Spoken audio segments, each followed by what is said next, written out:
सतगुरु माता सुदीक्षा शविंदर हरदेव जी महाराज की जय। प्यारी भाई बहना, प्यार से कहना धन्य निरंकार, नमस्कार और प्रणाम।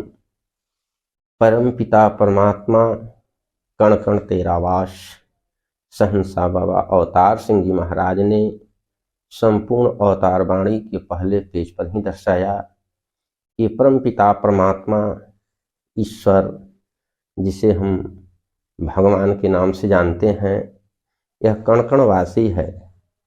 जर्रे जर्रे में इसका निवास है, पत्ते पत्ते पर इसका निवास है। यह हर जगह रहने वाला परम पिता परमात्मा, इसकी सर्वव्यापकता है। तो सासंगत, क्या एक कण कण निवासी परम पिता परमात्मा एक चोरी करने वाले चोर के भी भीतर है? क्या ये सर्वव्यापी परम पिता परमात्मा एक क्राइम करने वाले, एक अपराध करने वाले अपराधी के भी भीतर मौजूद है? क्या ये परम पिता परमात्मा एक बलात्कार करने वाले बलात्कारी और हमेशा गलत कार्य करने वाले के भी भीतर निहित है? ये परम पिता परमात्मा क्या कुछ वैसी वस्तुएं जहाँ से हम निकलते हैं तो नाक पर रुमाल रख करके निकलना पड़ता है, जो गंदी वस्तुएं हैं, जो बदबूदार वस्तुएं हैं, उसके भीतर भी ये परम पिता परमात्मा है? तो आज के इस वीडियो में सासंगत दास इससे पर्दा हटाने का भरपूर प्रयास करेगा। तो आप इस समय सुन रहे हैं बटेश्वर दास विवेकी को, एक कदम परमात्मा की ओर, और यही है सच।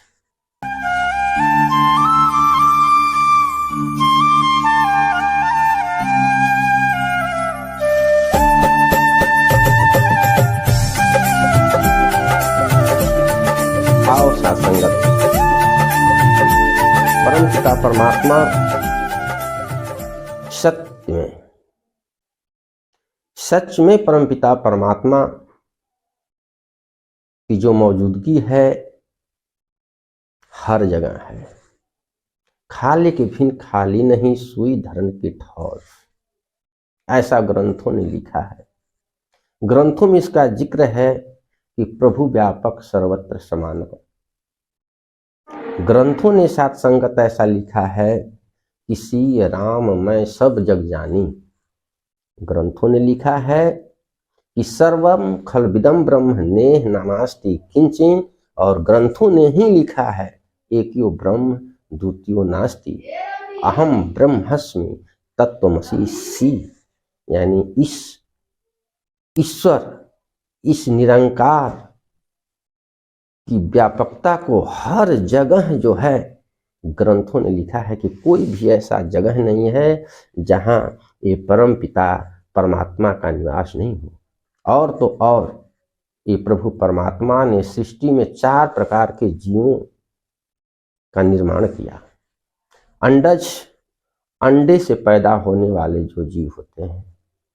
पिंडज, पिंड से पैदा होने वाले जीव। स्वेदज, पसीने से पैदा होने वाले जीव। और उद्भिज, पेड़ पौधों से पैदा होने वाले। ये सारे प्रकार के जीवों के अंदर भी परमात्मा निवास करता है। जलचर, थलचर, नभचर, यहाँ तक कि पर्वतों के भी, पहाड़ों में, सजीव जगत ही नहीं सासंगत, निर्जीव जगत भी इस प्रभु परमात्मा के व्यापकता से अछूता नहीं है। सारे, ये पूरी सृष्टि अगर हम यूं कहें तो परमात्मा के अंदर है, और परमात्मा जो है सारे सृष्टि के अंदर विराजमान है। जिस प्रकार से कि समुद्र में मछलियां रहती है तो उस मछली के चारों तरफ पानी है और उसके अंदर भी पानी होता है, इस प्रकार से प्रभु की व्यापकता सर्वत्र है। अब सवाल यह उठता है कि जब ऐसा परमपिता परमात्मा हर एक के अंदर मौजूद है, तो जो बलात्कार करता है उसके अंदर भी यह परमात्मा जब मौजूद है, एक अपराध करता है उसके अंदर भी परमात्मा मौजूद है, एक चोरी करता है, उसके अंदर भी परमात्मा जो मौजूद है, तो उसको चोरी करने से क्यों नहीं रोका? यदि चोरी करने से रोका नहीं तो इससे यह स्वतः सिद्ध हो जाता है कि परमात्मा फिर उसके अंदर नहीं था। आइए साथ संगत, जो हमारा ज्ञान है वह पूरा ज्ञान नहीं हम समझ पाते हैं। साथ संगत, आज के मॉडर्न युग में जो एक करंट की व्यवस्था है, जो लाइन है, जिसे हम लाइट कहते हैं, सबके घरों तक मौजूद है और सबके घरों में एक बोर्ड लगा रहता है और लाइट का जो कनेक्शन है उस बोर्ड तक होता है। यहां तक कि उस बोर्ड में लाइट है और हम क्या करते हैं कि जब हम उस बोर्ड में एसी का प्लग लगाते हैं तो हमें जो कमरा है वह ठंडा होने लगता है, और जब हम हीटर का प्लग उसमें लगाते हैं तो कमरा गर्म हो जाता है। अब आप बताइए हमारे भाइयों, हमारे सज्जनों, बहनों, आप बताइए कि एसी का प्लग लगाने से कमरा ठंडा होने लगा, हीटर का प्लग लगाने से कमरा गर्म होने लगा, तो क्या लाइट ठंडी थी? क्या लाइट गर्म है? लाइट तो जो है वो है, न लाइट न उसका करंट न ठंडा था, न करंट उसका गर्म था। अब सवाल उठता है कि फिर लाइट क्या है, वह करंट क्या है? तो साथ संगत, करंट एक प्रकार का सिर्फ ऊर्जा है, एनर्जी है, पावर है, शक्ति है।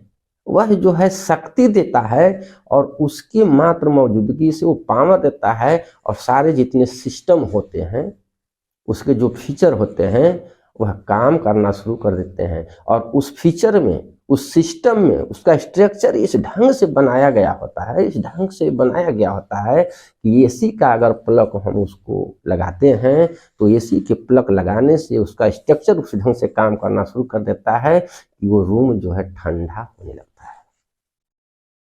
हीटर का प्लग लगाते हैं तो उसका स्ट्रक्चर, उसकी बनावट उस ढंग से होती है कि जो है रूम गर्म होने लगता है।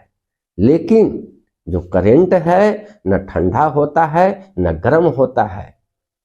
इसी प्रकार साथ संगत, अब उस बोर्ड में हम चाहें तो फ्रिज का प्लग लगा सकते हैं, चाहे हम तो कूलर का प्लग लगा लेते हैं, अगर हम चाहें तो टीवी का प्लग लगा करके हम जो है चलचित्र को भी देख सकते हैं। उसमें बल्ब लगा दें या बल्ब को हटा दें, यह तो हमारे और आपके ऊपर निर्भर करता है। करंट तो मौजूद है, हर समय है करंट, उसमें कोई कमी नहीं है। हम उसका उपयोग किस रूप में कर रहे हैं? हम बल्ब लगा करके प्रकाश का आनंद ले रहे हैं या बल्ब को निकाल करके अंधकार का जो है आनंद ले रहे हैं? हम क्या कर रहे हैं, हमारे ऊपर वो निर्भर करता है सासंगत। तो बस वही हाल ये जो जीव के अंदर है, हर जीवों के अंदर, हर जीव के अंदर, चाहे वह किसी भी प्रकार का जीव हो, चेतना के रूप में, एनर्जी के रूप में, एक पावर के रूप में यह परमपिता परमात्मा मौजूद होता है। और उसकी मात्र मौजूदगी से, परमात्मा की उपस्थिति मात्र से ही आंखें देखना शुरू कर देती है, क्योंकि यह एक इंस्ट्रूमेंट है, यह एक साधन है। अब कान सुनना शुरू कर देता है, उसकी उपस्थिति मात्र से नाक गंध सूंघना शुरू कर देता है, जीभ स्वाद लेना शुरू कर देता है, और तो और त्वचा स्पर्श करता है। अब उसकी उपस्थिति से परमात्मा जो उपस्थित है एक पावर के रूप में, एक एनर्जी के रूप में होता है, तो आंख में लाइट आती है और वो देख रही है। तो अब ये आंख जो है एक पुरुष को देख रही है या एक औरत को देख रही है या ये अपने सदगुरु का दर्शन कर रही है, उसके ऊपर निर्भर कर रहा है। ये कान जो श्रवण कर रहा है, अश्लील गानों को श्रवण करता है, फिल्मी गानों को श्रवण करता है, किसी के गाली को श्रवण कर रहा है या भगवान की कथा का श्रवण कर रहा है। ये नाक सुगंध जो ले रही है, ये फूलों का भी सुगंध ले सकती है, बदबूदार पदार्थों का सुगंध ले रही है, किस चीज का सुगंध ले रही है इसके ऊपर निर्भर करता है। परमात्मा तो हर इंद्रियों के रूप में सासंगत मौजूद है। परमात्मा ने बुद्धि दिया है, परमात्मा ने सत्य सत्य की परख करने के लिए विवेक दे रखा है, परमात्मा ने इतना सब कुछ साधन दिया है। अब कहां तक परमात्मा को हम कोसें? क्यों कोसें? क्यों कोसें? तो साथ संगत हमें परमात्मा का कभी भी दोष नहीं देना चाहिए। परमात्मा पावर के रूप में, चेतना के रूप में हर जीवों के अंदर मौजूद है, लेकिन जो वर्क करते हैं कर्मण्डेवाधिकारस्ते मां फलेषु कदाचन, कर्म करने की स्वतंत्रता हर जीव के पास होती है। वह कैसा कर्म करता है, अच्छा कर्म करके अच्छा फल प्राप्त करता है, बुरा कर्म करके बुरा फल प्राप्त कर रहा है। कैसा वो कर रहा है? सासंगत जिस प्रकार से कीबोर्ड में से अगर करंट ही चला जाए, तो बोर्ड से अगर करंट चला जाए तो हम चाहे बल्ब लगा लें, प्रकाश नहीं देगा, चाहे प्लग एसी का लगाएं, चाहे हीटर का, सब बेकार हो जाएगा। ठीक उसी तरह से इसके अंदर से आत्मा या परमात्मा अगर न हो तो हमारी आंखें देख नहीं सकती है, कान श्रवण नहीं कर सकता है, मुंह बोल नहीं सकता है, हाथ डोल नहीं सकता है, पांव चल नहीं सकता है। अब यह स्पष्ट होता है कि जो देखने की क्षमता है आंख में नहीं है, सुनने की क्षमता कान को नहीं है, सूंघने की क्षमता नाक को नहीं है, स्वाद लेने की क्षमता जीभ को नहीं है, अगर वह परमात्मा न हो तो ये सारे साधन बेकार हो जाएंगे, सारे साधन बेकार हो जाएंगे। उसकी उपस्थिति मात्र से ये सारे साधन काम कर रहे हैं।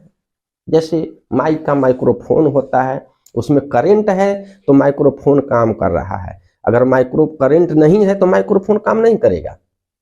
दूसरी तरफ करंट है माइक्रोफोन नहीं है तो भी काम नहीं करेगा। तो सासंगत परमात्मा ने हमारे पास इतनी ज्ञान इंद्रियां दिए हैं, हमें सोचने समझने के लिए विवेक बुद्धि दिया है। हम सोच समझ करके कार्य अगर करें तो कहीं हम मिस्टेक नहीं करेंगे। इसलिए परमपिता परमात्मा उस बलात्कार करने वाले बलात्कारी के भी अंदर मौजूद है। लेकिन साथ संगत एक बात ध्यान दीजिए कि जब भी कोई इंसान गलत कार्य करने चलता है तो गलत कार्य करने से कुछ क्षण पहले उसके अंदर से एक आवाज आती है, नहीं यह गलत है, इसे मत करना। लेकिन इंसान उस आवाज को अनसुना कर देता है और अपने मैं को बढ़ावा दे करके मैं मेरी के चक्रवात में फंस जाता है और अहंकार के बस में आकर के उस गलत कार्य को भी कर लेता है। परमात्मा आवाज देता है लेकिन उस आवाज को हम नहीं सुन पाते हैं, सुन करके भी हम अनसुना कर देते हैं, तो उसका फल तो भोगेंगे ही। साथ संगत एक बात बताइए, अगर आपके सामने एक तरफ फिटकरी एक तरफ मिश्री रख दिया जाए तो आप उसे देख कर तो नहीं पहचान कर पाएंगे। अगर मान लीजिए हम पीस करके अगर रख कर देते हैं कि फिटकरी पीस कर और मिश्री पीस करके एक तरफ फिटकरी एक तरफ मिश्री रख दिया जाए तो आप देख करके पहचान नहीं कर पाइएगा, लेकिन उसे जीभ से चाट कर तो पहचान कर लीजिएगा कि कौन फिटकरी है कौन मिश्री है। साथ संगत आंख धोखा खा सकती है लेकिन जीभ धोखा नहीं खा सकती है। ठीक इसी प्रकार से सासंगत परमात्मा ने हमारे पास कान दिया है सुनने के लिए, कान धोखा खाती है तो आंख उसका निर्णय ले लेगी, आंख धोखा खाती है तो जीभ निर्णय लेगी, जीभ धोखा खाती है सासंगत बुद्धि है, विवेक है, सब जो एक अगर इंद्रियां काम नहीं कर रही है तो दूसरी इंद्रियां जो है उसका निर्णय लेगी, उसकी स्पष्टता को बताएगी। तो सासंगत आइए, दास ज्यादा कुछ नहीं कहेगा। अगर ये वीडियो अगर आपको अच्छा लगा, आपको ये वीडियो समझ में आया है तो आप अपना विचार जरूर इस पर रखिएगा कमेंट बॉक्स में। आपको ये वीडियो कैसा लगा, और अगर बढ़िया लगा है तो लाइक भी करिएगा, सब्सक्राइब भी करिएगा कि आगे आने वाला जो हमारा वीडियो हो सबसे पहले आपके पास पहुंचे। तो इन्हीं शब्दों के साथ आपसे क्षमा चाहेगा, आपसे विदा चाहेगा। नमस्कार, प्रणाम, धन्य निरंकार।